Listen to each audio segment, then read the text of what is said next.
శ్రోతలు, క్రీస్తుతో సన్నిహిత సహవాసం ఆనందాన్ని కలిగిస్తుంది. ఈ రోజు మనం పౌలు రాసిన ఆనంద పత్రికను అనగా ఫిలిప్పీ పత్రికను అధ్యయనం చేయబోతున్నాము. ముందుగా ఉపోద్ఘాతం విందాము. అపొస్తలుడైన పౌలు చెరసాల నిర్బంధంలో ఉండి ఈ పత్రిక రాశాడు. చెరసాల నుండి పౌలు మొత్తం 4 పత్రికలు రాశాడు. 1 ఎఫెసీ, 2 ఫిలిప్పీ, 3 కొలసీ, 4 ఫిలెమోను పత్రిక.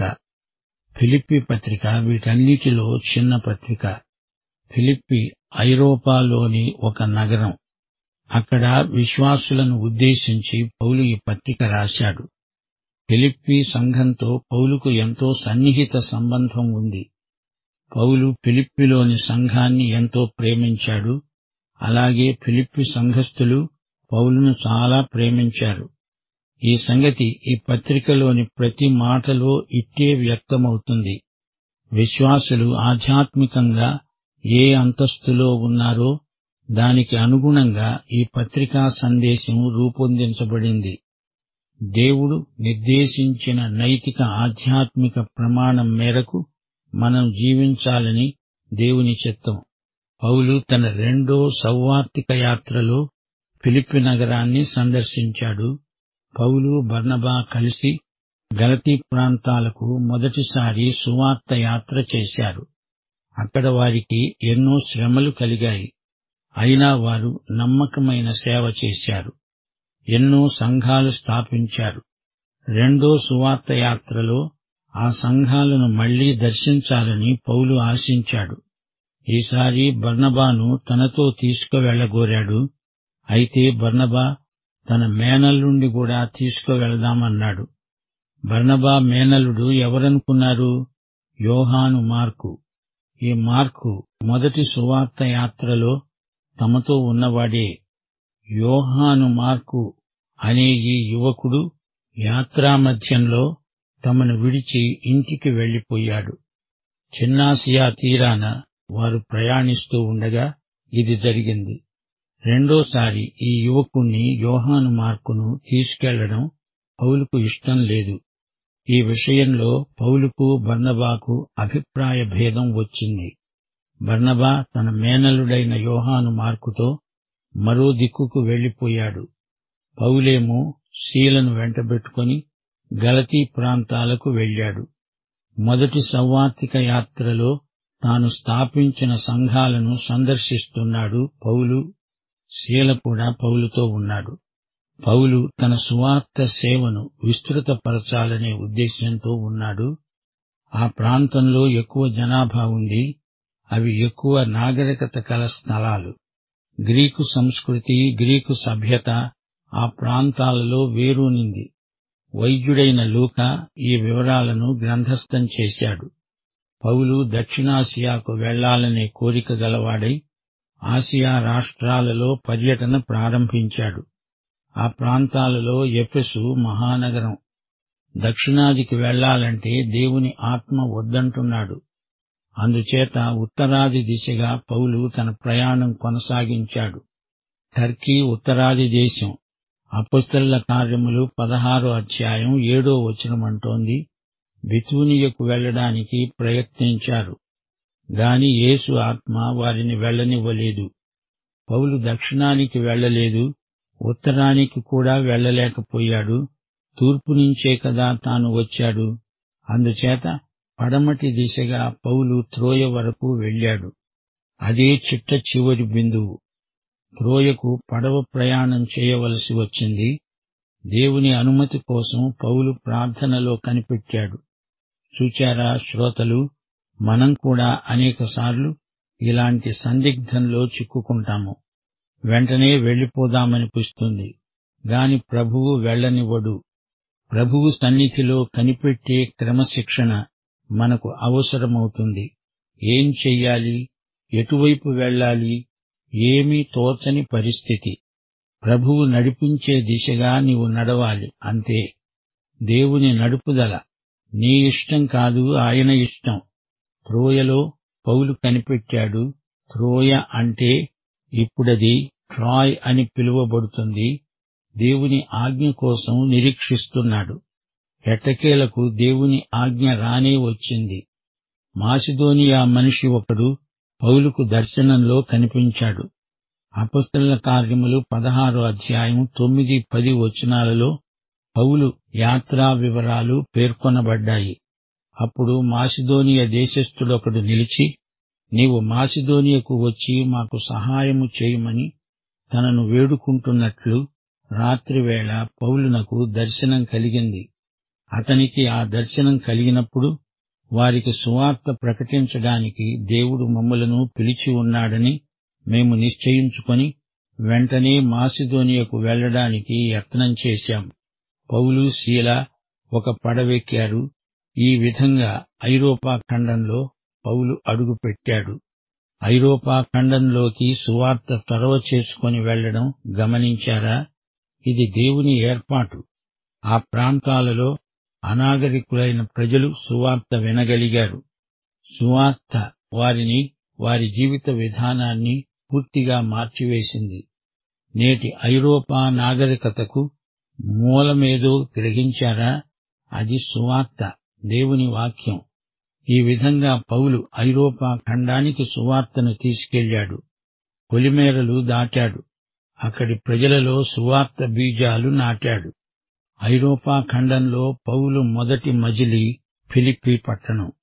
అపొస్తలుల కార్యములు 16వ అధ్యాయం 13-15 వచనం వరకు.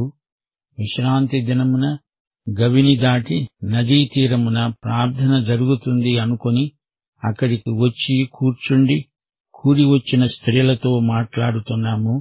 అప్పుడు లూదియా అనే దైవభక్తి గల ఒక స్త్రీ వింటున్నది. ఆమె ఊదారంగు పొడిని అమ్ముతుంది. తుయతైర పట్టణస్థురాలు.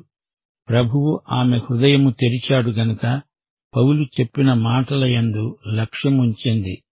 ఆమె ఇంటివారు బాప్తిస్మము పొందినప్పుడు ఆమె అన్నది, నేను ప్రభువునందు విశ్వాసము గలదాన్ని అని మీరు ఎంచితే నా ఇంటికి వచ్చి ఉండండి. ఆమె మమ్ములను వేడుకొని బలవంతం చేసింది. శ్రోతలు గమనించారా? మాసిదోనియా దర్శనంలో పౌలుకు కనిపించింది పురుషుడా, స్త్రీయా? పౌలుకు మొదట స్త్రీ కనిపించింది. ఆ తరువాత చెరసాల అధిపతి పురుషుడు. ప్రార్థన సమావేశంలో లూదియను పౌలు కలుసుకున్నాడు. నదీ తీరాన ప్రార్థన జరుగుతోంది. పౌలు ఐరోపా ఖండంలోకి దాటిన పొలిమేర అది. లూదియ పాల్గొన్న ప్రార్థన కూటం అందరికీ తెలుసు. అది అంత ముఖ్యమని వారెవరూ అనుకోలేదు. అయితే దేవుని దృష్టిలో అది గొప్ప సంఘటన. సువార్త ఐరోపా ఖండానికి చేరిన పొలిమేర చరిత్రాత్మకమైనది. ఐరోపా ఖండంలోని మొట్టమొదట రక్షించబడిన వ్యక్తి లూదియ, ఒక స్త్రీ. ఈమె ఫిలిప్పీ సంఘ సభ్యురాలు. ఈ సంఘానికే పౌలు ఈ ఉత్తరం రాస్తున్నాడు. ఫిలిప్పీ సంఘంలో ఇతర సభ్యులను గురించి కూడా మనకు తెలుసు. అక్కడే దయ్యం పట్టిన ఒక చిన్నది రక్షించబడింది. అపొస్తలుల కార్యములు 16వ అధ్యాయం 16-18 వచనం వరకు. మేము ప్రార్థనా స్థలానికి వెళ్లుతూ ఉండగా పుతోను అనే దయ్యము పట్టినదై సోది చెప్పడము చేత తన యజమానులకు బహు లాభము సంపాదించి పెట్టే ఒక చిన్నది మాకు ఎదురుగా వచ్చింది. ఆమె పౌలును మమ్ములను వెంబడించి కేకలు వేసి చెప్పింది, ఈ మనుష్యులు సర్వోన్నతుడైన దేవుని దాసులు. వీరు మీకు రక్షణ మార్గము ప్రచురించేవారై ఉన్నారు. ఆమె ఈలాగు అనేక దినాలు చేస్తూ ఉంది గనుక పౌలు వ్యాకులపడి దానివైపు తిరిగి, నీవు ఈమెను వదలిపో అని యేసుక్రీస్తు నామమున ఆజ్ఞాపిస్తున్నానని ఆ దయ్యంతో అన్నాడు. వెంటనే అది ఆమెను వదిలిపోయింది. ఫిలిప్పీ జైలు అధికారి, అతని కుటుంబము ఫిలిప్పీ సంఘ సభ్యులే. పౌలు, సీల చెరసాల నిర్బంధంలో ఉంచబడ్డారు. దయ్యం పట్టిన చిన్నది బాగైన తరువాత ఆమె కూడా ఫిలిప్పీ సంఘస్థురాలే. ఫిలిప్పీ చెరసాలలో పౌలు నిర్బంధంలో ఉండడానికి కారణం ఆ పిల్ల. ఆ పిల్ల వల్ల లాభం గడించిన యజమానులే. పౌలు, సీల చెరసాలలో ఉన్నారు. ఆ రాత్రి చెరసాల పునాదులు అదిరాయి, తలుపులు తెరుచుకున్నాయి. చెరసాల అధిపతి భయపడ్డాడు. అతడు రక్షించబడ్డాడు. పౌలు, శీల అతడికి బోధించిన సందేశం, ప్రభువైన యేసునందు విశ్వాసముంచు, అప్పుడు నీవు నీ ఇంటివారు రక్షించబడతారు. అధిపతి పౌలును, శీలను తన ఇంటికి తీసుకువెళ్ళాడు. ఇంటివారందరూ యేసు వాక్యం విని రక్షించబడ్డారు. పౌలు, శీల అధిపతి గృహంలో వారి ఆతిథ్యం స్వీకరించారు. వీరే కాదు, ఫిలిప్పి సంఘంలో ఇంకా కొందరు సభ్యులున్నారు. వారిని గురించిన వివరాలు మనకు అంతగా తెలియవు. ఫిలిప్పి సంఘం ఎంతగానో ఎదిగింది. సంఘస్థులందరూ అపొస్తలుడైన పౌలుకు ఎంతో సన్నిహితులు. వారిలో చాలామంది అపొస్తలుడితో తిరిగి సేవ చేసిన వారే. పౌలుకు కూడా ఎంతో పరిచర్య చేసిన సంఘ బిడ్డలు. యెరూషలేములో పౌలు బంధించబడిన తరువాత వీరితో కలిసి ఉండడానికి వీలు కాని పరిస్థితి ఏర్పడింది. 2 సంవత్సరాలు ఇట్టే గడిచిపోయాయి. అసలు పౌలు ఎక్కడున్నాడో వారికి తెలియకుండా పోయింది. చివరికి వారికి కబురందింది, పౌలు రోములో చెరసాల నిర్బంధంలో ఉన్నాడు. సంఘస్థులంతా పౌలును గురించే చింతిస్తున్నారు. ఎపఫ్రొదితు వారి కాపరి. అతన్ని పౌలు దగ్గరికి పంపారు. పౌలు వ్యక్తిగత అక్కరల నిమిత్తం కొన్ని కానుకలు కూడా పంపారు. పౌలు ఫిలిప్పి సంఘానికి ఈ ఉత్తరం రాసి పంపుతున్నాడు. పౌలు ఈ పత్రికలో ఫిలిప్పి సంఘస్థులకు వందనాలు చెప్తున్నాడు. వారి పట్ల తనకున్న ప్రేమను వ్యక్తం చేస్తున్నాడు. గలతీ సంఘంలో లాగా సరిదిద్దడానికి ఫిలిప్పి సంఘంలో సిద్ధాంత దోషాలేమీ లేవు. కొరింథీ సంఘంలో లాగా గుణపరచడానికి ఫిలిప్పి సంఘస్థుల ప్రవర్తనలో లోపమేమీ లేదు. అయితే ఫిలిప్పి సంఘంలో 2 స్త్రీల మధ్య చిన్న తగాదా వచ్చింది. యువదియ, సుంటుకే అనే 2 స్త్రీలు కొంచెం వాగ్వివాదంలో పడి నువ్వెంత అంటే నువ్వెంత అనే వరకు వచ్చారు. పౌలు ఈ అపశృతిని సరిచేస్తున్నాడు. అయినా అదేమంత పెద్ద సమస్య అని పౌలు అనుకోలేదు. క్రైస్తవ ఆనందానుభూతిని వివరించే గొప్ప పత్రిక ఇది. గుర్తుంచుకోండి, ఈ పత్రికకు ఆధారంగా అపొస్తలుల కార్యములు 16వ అధ్యాయాన్ని మనం పరిశీలించాలి. అది పౌలు చేసిన 2వ సౌవార్తిక యాత్రా సందర్భం. ఫిలిప్పిలోని సంఘం పౌలు ఆనందానికి హేతువు. రోములో పౌలు చెరసాల నిర్బంధంలో ఉన్నాడు. ఫిలిప్పి సంఘస్థులు పౌలుకు తమ ప్రేమ కానుకను పంపుతున్నారు. ఈ పత్రికలో పౌలు ఫిలిప్పి సంఘానికి తన కృతజ్ఞతలు తెలియచేస్తున్నాడు. ఈ ఉత్తరాన్ని ఎపఫ్రొదితు ద్వారా పంపాడు.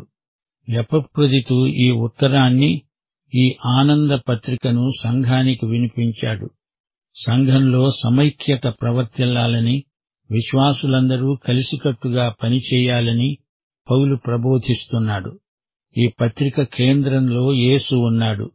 సువార్త సేవను గురించి పౌలు ఎక్కువగా ఈ పత్రికలో పేర్కొన్నాడు. 1వ అధ్యాయంలోని అంశం మన సేవా సందేశం క్రీస్తే. 2వ అధ్యాయం యేసే మన మాదిరి, మన ఆదర్శం. 3వ అధ్యాయం మన సేవలోని అర్థం, పరమార్థం, ఉద్దేశ్యం. 4వ అధ్యాయం సేవా సాధనాలు. ఈ విధంగా క్రైస్తవ ఆనందం 4 విధాలుగా మనలో ప్రవర్తిల్లుతుంది. క్రీస్తు యేసుకు కలిగిన మనస్సే ఈ పత్రిక అంతా పర్యాప్తమై ఉంది. తాను ఉన్న విపత్కర పరిస్థితుల్లో కూడా పౌలు ఆనందిస్తూనే ఉన్నాడు. క్రీస్తునందలి ఆనందమే మన బలం.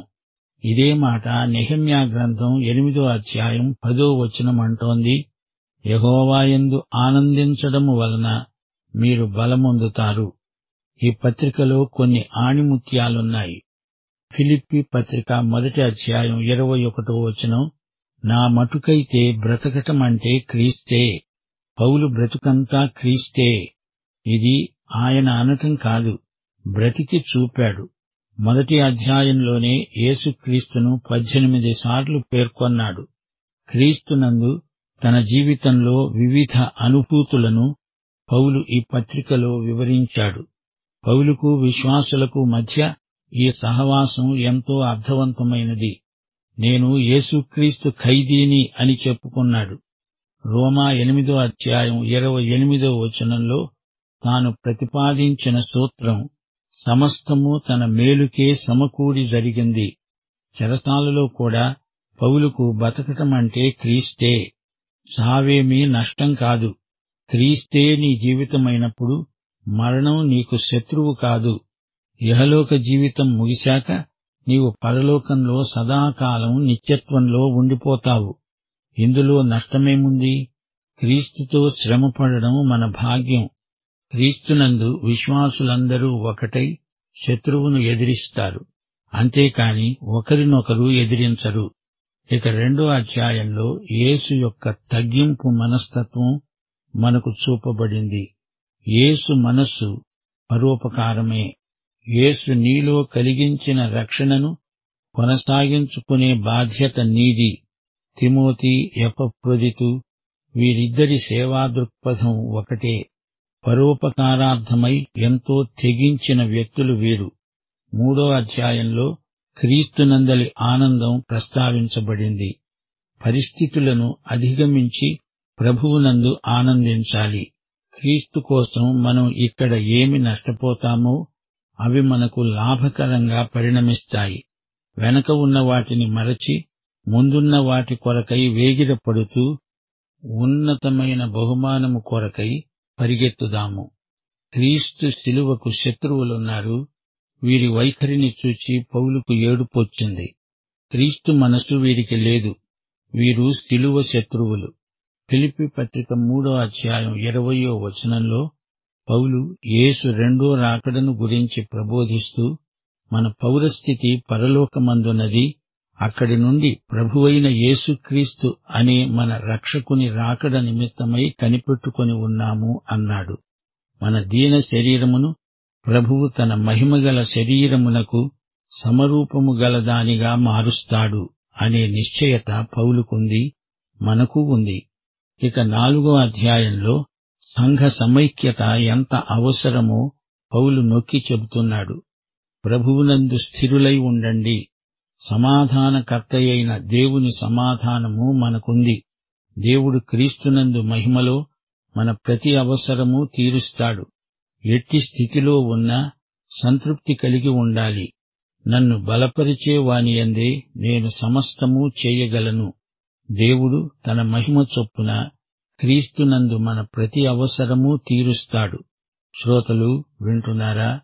అపొస్తలుడైన పౌలు ఈ పత్రికను క్రీస్తు శకం 60 ప్రాంతాల్లో రాశాడు. సౌవార్తిక ప్రయాణంలో రాసిన ఉత్తరమిది. యేసుక్రీస్తు ఖైదీ రోమా చెరసాలలో నుండి రాసిన ఆధ్యాత్మిక లేఖ ఇది. ఈ లేఖకు కీలక పదం, మూల పదం ఆనందం. ఎన్నో కష్టాలనుభవించినా అతడు ఏమాత్రము కుంగిపోలేదు, నిరాశ చెందలేదు, సణగలేదు. నేను ఆనందిస్తున్నాను, మీరు ఆనందించండి అని ఫిలిప్పీ సంఘానికి రాస్తున్నాడు. ఫిలిప్పీ పత్రికలో మరో ముఖ్యాంశం సువార్త ప్రకటన. క్రీస్తు సువార్త వ్యాప్తి చెందాలని పౌలు తన స్వంత ఉద్దేశాలను, కోరికలను విసర్జించినవాడై అన్నిటినీ ఓర్చుకున్నాడు. తన ఆనందం, సహవాసం, నీతి న్యాయాలు, బల ప్రభావాలు అన్నీ క్రీస్తునందే ఉన్నాయి. అన్నీ క్రీస్తు సువార్తలోనే ఇమిడి ఉన్నాయి. ఫిలిప్పీ క్రైస్తవులకు, మనకు తృప్తికరమైన, ఫలభరితమైన జీవిత విధానాన్ని ఈ పత్రిక ప్రబోధిస్తున్నది. యేసుక్రీస్తుకు మహిమ చేకూర్చే జీవిత శైలి ఈ పత్రిక మనకు నేర్పేది ఇదే. క్రీస్తు సువార్తకు తగిన ఆదర్శ జీవిత విధానం మనకు ఈ పత్రిక ఉపదేశిస్తుంది. క్రీస్తునందు మనకు చేకూరే ఆశీర్వాదాల వనరులను ఈ పత్రిక మనకు విడుదల చేస్తున్నది. ఫిలిప్పీ పత్రిక 4:6 క్రీస్తునందు మనకు దిగులు లేదు, చింత లేదు. దేనిని గూర్చి చింతపడకండి గాని ప్రతి విషయములో ప్రార్థన విజ్ఞాపనముల చేత కృతజ్ఞతాపూర్వకముగా మీ విన్నపములను దేవునికి తెలియచేయండి. సమస్త జ్ఞానమునకు మించిన దేవుని సమాధానము యేసుక్రీస్తు వలన మీ హృదయములకు తలంపులకు కావలి ఉంటుంది. మన హృదయానికి మనస్సుకు క్రీస్తునందు కాపుదల ఉంది. క్రీస్తునందు మనకు ఎంతో బలం ఉంది. నన్ను బలపరచే వానియందే నేను సమస్తము చేయగలను. క్రీస్తునందు మహిమలో దేవుడు మన ప్రతి అవసరము తీరుస్తాడు. ఫిలిప్పీ సంఘంలో సమైక్యతాభావం ఎంతో అవసరమంటున్నాడు పౌలు. ఈ పత్రిక నిండా విజయసూచకమైన ఆనందం తొణికిసలాడుతోంది. క్రీస్తు మనకు మాదిరి మాత్రమే కాదు, ఆయనే మన జీవితం, జీవం, జీవనం. క్రైస్తవానందం క్రీస్తునందే పరిపూర్ణమవుతుంది. క్రీస్తు ప్రభుత్వంలో ఆనందమే ఆనందం. క్రీస్తు సన్నిధి యందలి సంపూర్ణానుభూతి మరణానంతర నిత్యత్వంలోనే మనం అనుభవించగలం. ఫిలిప్పీ పత్రిక 1వ అధ్యాయం 4వ వచనంలో పౌలు ఆశాభావం ద్యోతకమవుతోంది. మీలో ఈ సక్రియనారంభించినవాడు యేసుక్రీస్తు దినము వరకు దానిని కొనసాగిస్తాడు. ఫిలిప్పీ 4వ అధ్యాయం 17వ వచనంలో మీ లెక్కకు విస్తార ఫలం వస్తుందని వారి దాతృత్వాన్ని పౌలు ప్రశంసించాడు. ప్రియ శ్రోతలు, ఇది ఫిలిప్పీ పత్రిక ఉపోద్ఘాతం. పూర్తి పత్రిక 17 పాఠాల్లో మీరు వింటారు. ఇంతకు మీరు యేసుక్రీస్తును మీ రక్షకుడుగా, ప్రభువుగా ఎరుగుదురా? అయితే ఈ పత్రిక అంతా మీకోసమే. దేవుడు మిమ్మును సమృద్ధిగా దీవించునుగాక. మన ప్రభువైన యేసుక్రీస్తు వారి కృప, తండ్రి అయిన దేవుని ప్రేమ, పరిశుద్ధాత్మ యొక్క అన్యోన్య సహవాసము మనకందరికీ సదాకాలము తోడై ఉండునుగాక. ఆమేన్.